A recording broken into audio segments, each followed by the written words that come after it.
दोस्तों, एक बार फिर से स्वागत है आप सभी का आज की इस ज्ञानवर्धक वीडियो में। आज आप इस वीडियो में जानेंगे कि स्त्रियां क्यों बनती हैं गैर पुरुषों के साथ शारीरिक संबंध और वह अपनी काम वासना पर काबू क्यों नहीं कर पाती है। आखिर यह स्त्रियां किस श्राप के कारण यह सब करती है। दोस्तों, इसके बारे में आज हम सभी इस वीडियो के माध्यम से जानेंगे।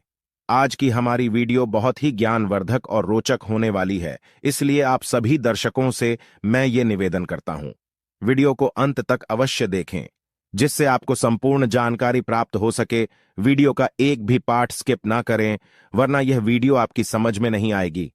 तो आइए देखते हैं कि स्त्रियों के अंदर किस श्राप के कारण काम वासना की भूख जागृत हुई थी और किस श्राप के कारण देवराज इंद्र के शरीर पर हजारों योनियां बन गई थीं। दोस्तों, प्राचीन काल की बात है। देवराज इंद्र अपने घोड़े पर सवार होकर वन भ्रमण के लिए निकलते हैं, अर्थात जंगल में घूमने के लिए निकलते हैं। और जैसे ही देवराज इंद्र अपने घोड़े को लेकर घूम रहे होते हैं तो उन्हें उस वन के अंदर एक कुटिया दिखाई देती है। और जब वो ध्यान से देखते हैं तो उस कुटिया के अंदर एक बहुत ही सुंदर स्त्री दिखाई देती है। और दोस्तों, जैसे ही देवराज इंद्र को वो सुंदर स्त्री दिखाई पड़ती है तो देवराज इंद्र उस सुंदर स्त्री को देखकर मंत्रमुग्ध हो जाते और मन ही मन उससे प्रेम कर बैठते हैं। दोस्तों, उस सुंदर स्त्री को देखकर देवराज इंद्र इस कदर उसके प्यार में खो जाते हैं कि वो अपना धर्म भी भूल जाते हैं और उसे जी जान से प्रेम करने लगते हैं। उस समय देवराज इंद्र को यह पता नहीं था कि जिस स्त्री से वह प्रेम कर रहे हैं वो स्त्री तो महान तेजस्वी गौतम ऋषि की पत्नी है। उस दिन तो देवराज इंद्र गौतम ऋषि की पत्नी को दूर से ही देखकर चले जाते हैं, परंतु इंद्रलोक में पहुंचने के बाद देवराज इंद्र का मन बेचैन हो जाता है और हर समय उसी स्त्री के बारे में सोचने लगते हैं जिसको उन्होंने उस जंगल में देखा था। दोस्तों, जैसे तैसे करके देवराज इंद्र वो रात्रि तो काट लेते हैं, लेकिन सुबह होते ही फिर से अपने घोड़े पर सवार होकर उसी जंगल की ओर निकल पड़ते हैं और चलते चलते उसी कुटिया के पास पहुंच जाते हैं जहां वो एक दिन पहले आए थे। और उस कुटिया के पास पहुंचकर गौतम ऋषि की पत्नी अहिल्या को जी भरकर निहारने लगते हैं। लेकिन दोस्तों, इस बात का पता ना तो गौतम ऋषि की पत्नी अहिल्या को होता है और ना ही गौतम ऋषि को होता है कि देवराज इंद्र उन्हें छुप छुप कर देख रहे हैं। गौतम ऋषि की गिनती महान ऋषियों में आती है। वह बहुत ही महान और तेजस्वी संत थे। ये अपने धर्म और कर्म का पालन करते हुए अपना जीवन यापन कर रहे थे। वे प्रतिदिन ब्रह्म मुहूर्त में उठते और प्रतिदिन गंगा स्नान के लिए जाया करते थे और उसके बाद भगवान की भक्ति में लीन हो जाया करते थे। दोस्तों, देवराज इंद्र ने ये सारी गतिविधियां छुप छुप कर देख ली थीं, इसलिए उन्होंने इसी बात का लाभ उठाया था। अब तो देवराज इंद्र गौतम ऋषि की पत्नी अहिल्या के प्यार में इस कदर दीवाने हो गए थे कि उनका मन इंद्रलोक में बिल्कुल भी नहीं लगता था। अब तो वो प्रतिदिन उस कुटिया के आसपास आते और छुप छुप कर गौतम ऋषि की पत्नी अहिल्या को निहारते और वो अपने मन में विचार करने लगे कि आखिर इस स्त्री को मैं किस प्रकार प्राप्त करूं कि मैं इसके साथ शारीरिक संबंध बना सकूं। और एक बार देवराज इंद्र अहिल्या से मिलने की चाह लिए चंद्रमा के पास पहुंचते हैं और चंद्रमा से कहते हैं कि हे चंद्रमा, आप हमारी मदद करो। तभी चंद्रमा कहता है, देवराज इंद्र, मुझे आपकी किस कार्य में मदद करनी है, स्पष्ट बताइए। दोस्तों, तभी देवराज इंद्र चंद्रमा से कहते हैं, आपको मेरा एक कार्य करना होगा। चंद्रमा कहते हैं, बताइए प्रभु, क्या करना है। तो देवराज इंद्र चंद्रमा को बताते हैं कि देखो चंद्रमा, मुझे एक स्त्री बहुत ही पसंद आ गई है और उसके साथ मुझे छल करना है और उसके साथ छल करने में आपको मेरी मदद करनी है। तभी चंद्रमा कहते हैं, देवराज इंद्र, मुझे साफ साफ बताइए करना क्या है। तो देवराज इंद्र चंद्रमा से कहते हैं, तुम मेरे साथ पृथ्वी लोक पर चलो और एक मुर्गा का रूप धारण करो। तुम मुर्गा बनकर मध्य रात्रि में बांग लगा देना और जैसे ही तुम अधिरात्रि में बांग लगाओगे और तुम्हारी आवाज को सुनते ही गौतम ऋषि जाग जाएंगे। वह समझेंगे कि अब सुबह हो चुकी है और वो गंगा स्नान को चले जाएंगे। उसी बीच में उनकी पत्नी अहिल्या के साथ छल कर लूंगा। दोस्तों, एक बात हम आपको और बताते चले कि कोई भी व्यक्ति उसी को अपने दिल की बात बताता है जिससे उसके विचार भली भांति मिलते हैं, अर्थात जो उसके जैसे विचारों का होता है। जो चंद्रमा और इंद्र एक विचारों के थे, क्योंकि चंद्रमा भी अपने गुरु की पत्नी को लेकर भाग गया था और इंद्र ने भी एक महान ऋषि की पत्नी के साथ छल किया था, तो दोनों के विचार मिल गए। दोस्तों, आपसे एक रिक्वेस्ट है, जिन्होंने अभी तक इस चैनल को सब्सक्राइब नहीं किया है वे इस चैनल को अभी सब्सक्राइब करें जिससे ऐसी ही महत्वपूर्ण जानकारी आपको प्राप्त हो सके। दोस्तों, अब वे दोनों पृथ्वी लोक पर जाते हैं और गौतम ऋषि की कुटिया के पास जाकर छुप जाते हैं, और जैसे मध्य रात्रि होती है तभी वो चंद्रमा मुर्गा बना हुआ आवाज लगा देता है और गौतम ऋषि की आंख खुल जाती है। दोस्तों, उस मुर्गा की आवाज सुनकर गौतम ऋषि की आंख खुलती है तो गौतम ऋषि गंगा स्नान के लिए अपना कमंडल कपड़े लेकर निकल जाते हैं।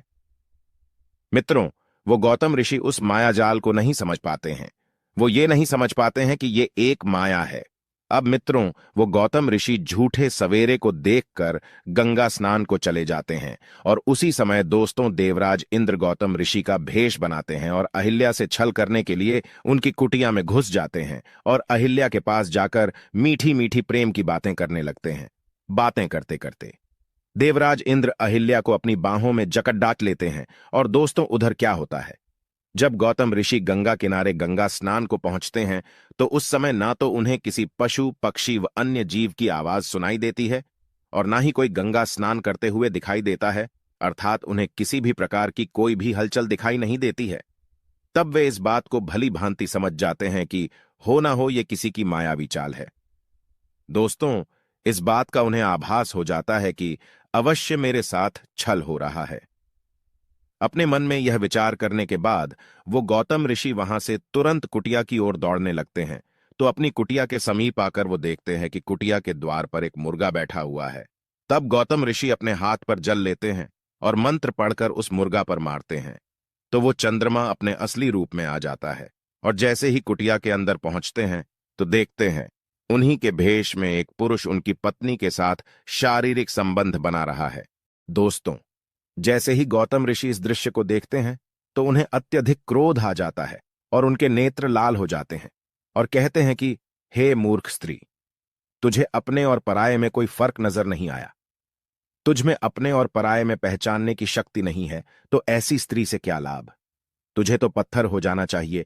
और वो अपनी पत्नी को पत्थर होने का श्राप दे देते हैं।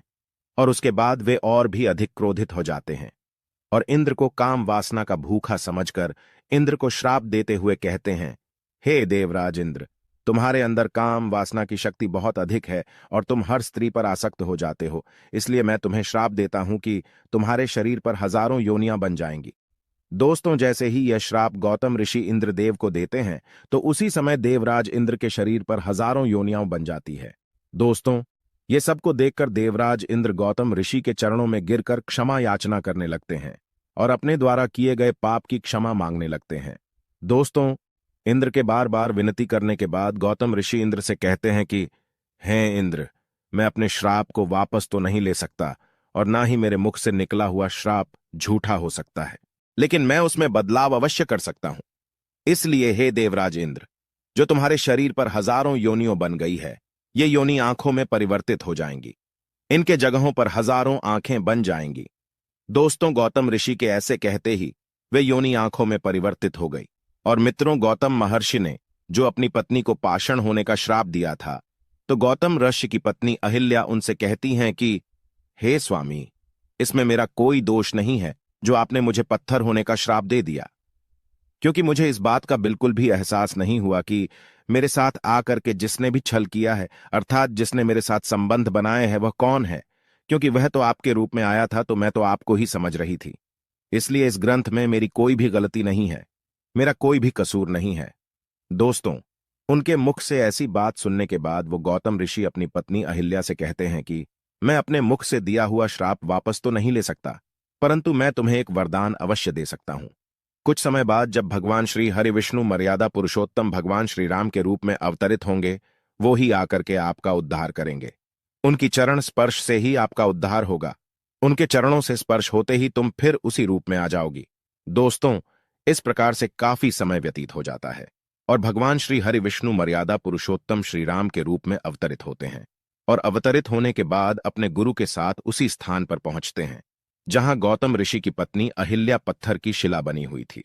तो वो अपने गुरु से पूछते हैं, उनसे पूछते हैं कि हे गुरुदेव, ये पत्थरनुमा स्त्री कौन है।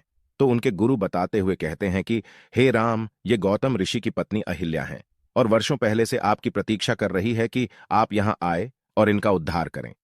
मर्यादा पुरुषोत्तम भगवान श्री राम अपने चरण उस शिला से छुआते हैं और वो शिला एक स्त्री के रूप में परिवर्तित हो जाती है, अर्थात अहिल्या का उद्धार हो जाता है। तो दोस्तों, यदि आपको यह वीडियो पसंद आई हो तो कृपया आप हमारे चैनल को सब्सक्राइब अवश्य करें, वीडियो को लाइक करें और दोस्तों सच्ची श्रद्धा से कमेंट में जरूर लिखें। जय श्री राम। हर हर महादेव। देवों के देव महादेव सदैव आप पर अपनी कृपा बनाए रखें।